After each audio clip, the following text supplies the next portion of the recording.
Man, my boy Charles Barkley, Chuck Barkley, dropped a cruise missile, okay, an atomic bomb on national TV, okay, because he said out loud what anybody who really pays attention to politics really knows, okay, which is that these politicians, right, these politicians use race to divide this country, okay? And this is some dangerous talk here from Charles Barkley, being on national TV, dropping a truth bomb like this.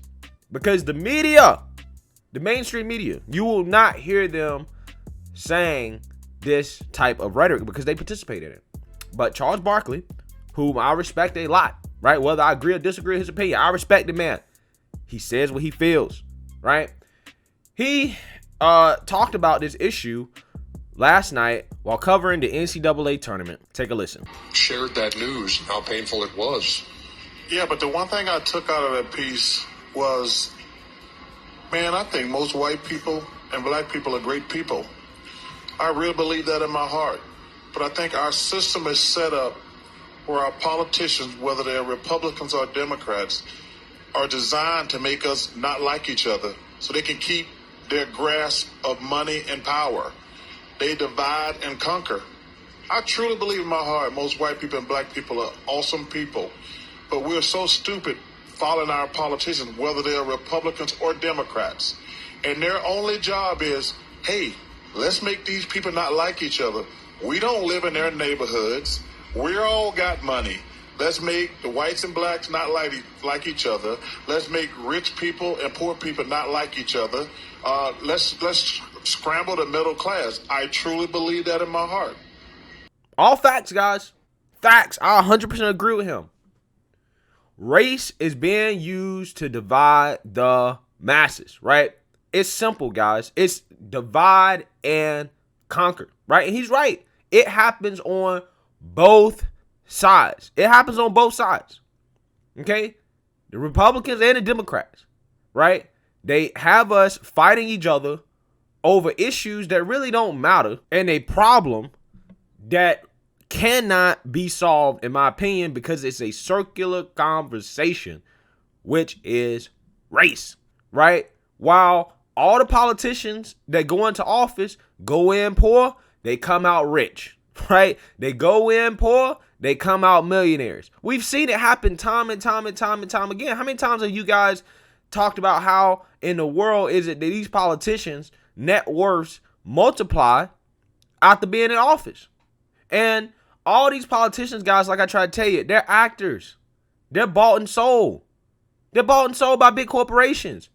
See, conservatives are just realizing this because the corporations have now moved against conservatives. Now, all of a sudden, conservatives are like, oh, shit, it's not a good idea to have unlimited corporate influence in politics because once they turn that on us, then we're the ones that suffer from it, a.k.a. big tech, okay? A.k.a. what's going on right now with these Georgia voting laws. You know, that's another thing. That's a prime example because a lot of this stuff is more obvious when it comes to the Democrats, right? Because the Democrats are just overt about it, right? They just overtly weaponize race, right? These voter ID laws. Oh, that's racist. That's racist. Okay? And they use that rhetoric to get people to go out and vote for them. Calling bills and legislations they don't like racist is a rallying cry for their base. Okay? If they can paint all conservatives or Republicans as potentially racist white supremacists, what happens is that any single piece of legislation that they want to pass, whether or not it benefits black people or not, they can say is racist, right? And anything that keeps them from gaining more power and passing legislation that they want, they can say is racist, okay? For example, the filibuster is now racist. Obama, literally, 06, 07, Obama was defending the filibuster. Now it's racist. The Democrats filibustered Tim Scott's police reform bill. And now they're saying that it's racist. You see how the game go? And see, the reason why these politicians are able to get away with this is because, like Charles Barkley was saying, a lot of people just aren't that informed, right?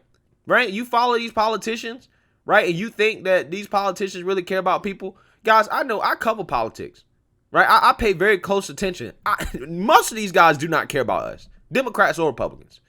Keep it 100 with you. These guys are actors, okay? That's just what it is. They pretend like they're trying to solve problems they really don't want to solve. For example, the Republicans pretend like they want to solve the illegal immigration issue, but they really don't, right? And that's another video for another day, but that's the truth. Now, these politicians know that the race conversation, like I told you guys, has no conclusion, right? It has no solution. There will always be some kind of racial divide in America because people are tribalistic, okay? But the difference is that these politicians inflame that. They use it. They throw fuel on the fire of it to keep power, to distract from what's really going on in Washington, to distract from the fact that they're getting rich and their constituents and their donors are getting rich while all the masses are fighting each other over their petty differences. Okay? That's the game. That's the game. At the end of the day, like Charles Barkley said, most white people and black people are good folks, right? Most black people and white people in this country are getting along just well. You know, we live in the same neighborhoods. You know, we have our kids go to the same schools. We're interacting just fine. There's no race war out in the streets. But if you turn on the news, if you pay attention to what's going on in Washington, you would think that we have an all-out race war in this country. And it's just not true. It's just not true. Black and white people are not out in the street warring with each other. Most black and white folks are getting along. And when we go to bed at night, right, we don't go to bed thinking about the other races. We go to bed thinking about our own families. But that's not what the politicians want. The politicians want us going to bed at night thinking about the other, thinking about our neighbor. What does our neighbor think about us? Think about the whole Black Lives Matter thing. Oh, white people are inherently racist, right? That's also pushed by academia. White people are inherently racist. So they want us as black people to have white people on our minds 24/7. That's what they want. And the way they get away with this is because they want to make black people think that everything white people do is about putting down black folks, right? That's the whole premise of critical race theory. Everything in our society and history has been about race. Everything's about race. Everything white men do, it's about how he's going to put down the black man. When the reality is that just like black folks, white folks have their own issues. They have their own families to worry about. White folks don't worry about black people. They don't go to bed at night thinking about black folks. But they want black folks going to bed at night thinking about white people and what white people think about us. And they want white people to be constantly thinking about how to not offend black people or how to interact with black people or what black people might think about them. Because as long as we're focused on each other and we're obsessed with each other, like we've been throughout our whole history, white and black people have been obsessed with each other since the founding of this country, right? That's why they call us black and white. A lot of people don't think about this, but it's subliminal, right? It really is. When we refer to each other as black and white, you can't have black without white, right? That's like yin and yang.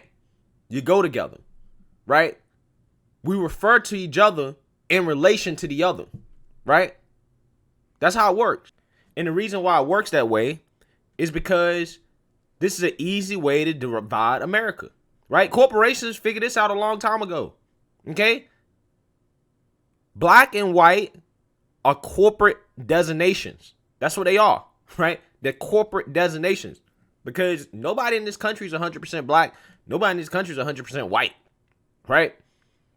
But if you're light skinned or you're some mix of some race, you have to choose. You have to refer to yourself as black or white. It's hard to divide people by just calling them American. I'm just saying. But it's easy to market to people and to divide them if you call them Asian American, Chinese American, Indian American, Arab American, African American, white American, European American. if Mexican American, Latino American, if you can divide people, it is easier to have power over them and to influence them. Corporations figured this out a long time ago. And like I said, the whole point of this video, guys, is that this stuff is about money. The only color that matters is green. It's about the green, right? But what they'll tell you and they tell the masses is that it's black versus white. And as long as corporate America and the politicians keep pushing that black versus white narrative, or Asian versus white narrative, or black versus Asian narrative, or all the races against each other narrative, that's how they continue to empower themselves and enrich themselves. For example, right? When it comes to the police issue, we can't even talk about real solutions to these problems because everything is talked about in the context of race.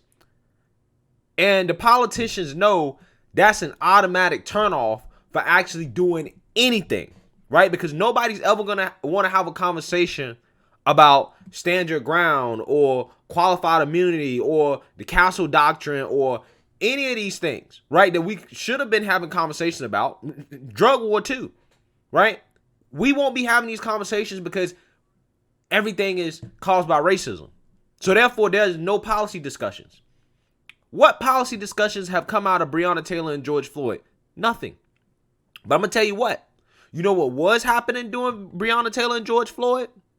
What was happening is that we had one of the greatest transfers of wealth in history, okay?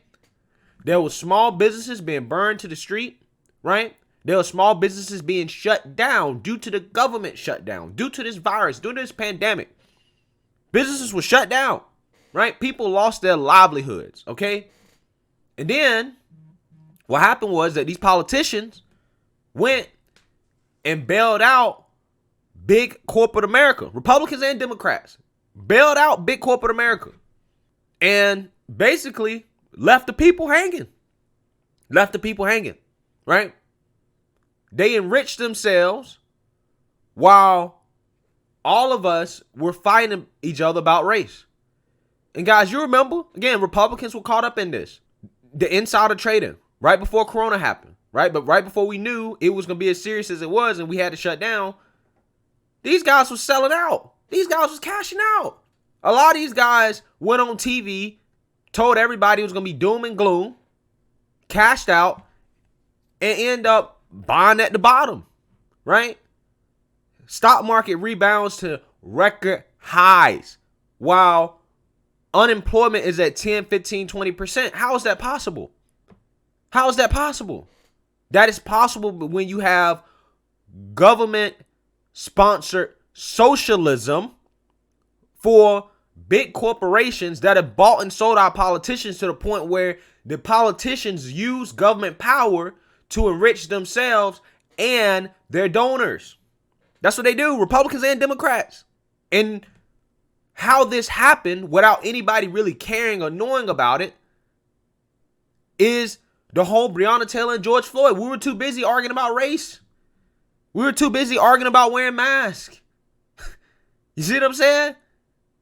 We were too busy arguing about things that really were side conversations compared to what was really going on. The fact that a whole lot of people got real rich during the pandemic while a lot of business owners, small town America, rural America, a lot of those people got poor. A lot of those people lost their jobs. A lot of low income people lost their jobs. But see, they don't want to talk about that though. These politicians kept getting paid. And when we were at the worst part of the pandemic, these people refused to pass a stimulus package, right? But you had Nancy Pelosi and Chuck Schumer in the House with kufis on, kneeling. And they've worn more African garb than I've ever worn a day in my life, pretending they care about black people while black businesses are burning. These politicians see this as a game. This is a game to them. It's not about your well-being. It's a game, right? And as soon as you criticize them for anything, they want to boo-hoo and cry about it. But they're not working for us. They're not. Again, like I said, conservatives are just coming around to this. I don't understand how. It's been obvious, right? Just follow the money. Just follow the money. These politicians don't work for us. These politicians work for corporate America. Corporate America is the king of dividing people, right? That's the whole marketing is built off of the psychology of division, right? How do you segment out people based off common traits? Identity politics is a form of marketing. Marketing is how corporations make money. Again, guys, I'm a hardcore capitalist, like I told you. There would be nobody that would vouch for capitalism more than me. But we shouldn't have these corporations buying and selling these politicians. That's a step too far, right? That's a step too far because that creates crony capitalism. That's not real capitalism. That's socialism in disguise. That's corporatism. Okay? And these politicians will turn around and market it to you as, oh no, we're capitalists. No, these people are socialists. They're socialists. Okay? Like a lot of these people are socialists. But the socialism is for the corporations. Right? Just like all these corporations got that socialism when they got bailed out during the pandemic, but yet it took, 6, 7, 8 months of these politicians arguing to actually help the American people out for a pandemic that we didn't cause, for jobs that was lost under no fault of their own. It took them 7, 8, 9 months to work out a little measly $600 check. Ain't it funny how that worked? But when these corporations were in danger of going under, they found a way to be bipartisan real quick. It took them, a month max? Guys, that's the game, man. That's the game. And the whole time while this was happening, we were all distracted. Oh, race. Men wearing dresses. You know what I'm saying? We talk about silly stuff while these people getting rich off the back of our tax dollars. But, like I said, man, Charles Barkley was on point. I know I kind of went off on a tangent here, but what he said is true, man. And it's something that a lot of people need to come to Jesus, on this Easter Sunday in regards to how the world really works, how our politics really works. Okay? It is what it is, right? So let me know what you guys think. Make sure you like, comment, and subscribe. Most importantly, share a Black conservative perspective. Peace.